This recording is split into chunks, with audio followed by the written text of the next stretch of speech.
இந்த படம் வந்து ஈஸியாக வேலை பண்ணிட்டோம். ரொம்ப ஈஸியாக மியூசிக் பண்ணியாச்சு. சாங்காக இருக்கட்டும், இல்லை பேக்ரவுண்ட் ஸ்கோர். ஆனால் இந்த ப்ராசஸ் தொடங்குறதுக்கு வந்து ரொம்ப கஷ்டப்பட்டோம். அதுக்கு ரீசன் என்னென்னா, இந்த படத்தை வந்து ஒரு கம்மட்டி படம் மாதிரியோ, இல்லை ஒரு விசாரணை படம் மாதிரியோ, இல்லை வந்து ஒரு ரொம்ப ஆர்ட் என்ன சொல்கிறது, கண்டெம்பரரியாக ஒரு படமாகவும் இதை ப்ரொஜெக்ட் பண்ணலாம். இது அப்படியும் இதை வந்து ஆடியன்ஸ்க்கு மியூசிக்கால் கொண்டு போக முடியும். இல்லை ஆனால் ஷார்ட் மேக்கிங்கும் இந்த படத்தோடைய புரிதலும் எனக்கு எப்படி இருந்துச்சுன்னா, மாஸ்டருக்கு எனக்கும் கொஞ்சம் இழுத்துக்கிட்டு இருந்துச்சு தொடக்கத்தில். அது என்ன காரணம்னா, நான் இந்த படத்தை ரொம்ப கண்டெம்பரரியாக ஒரு மாதிரி ரொம்ப ஆஃப் பீட்டாக கொண்டு போகணுன்னு ஆசைப்பட்டேன் ஆக்சுவலி.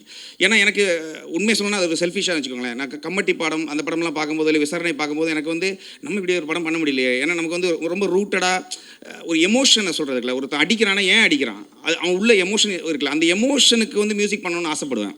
ஸோ இந்த படம் வந்து அப்படிப்பட்ட படம். ஸோ நம்ம ஏன் இதை வந்து ரொம்ப ரூட்டடாக பண்ணக்கூடாதுன்னு நினச்சி தான் நான் ஒன்று பண்ணுவேன். ஆனால் மாஸ்டரோட ஷார்ட் மேக்கிங்காக இருக்கட்டும், இல்லை எல்லாமே வந்து ஒரு சினிமாத்தனம் இருக்கும், ஒரு பயங்கரமான ஒரு தியேட்ரிக்கல் எக்ஸ்பீரியன்ஸ் இருக்கும்.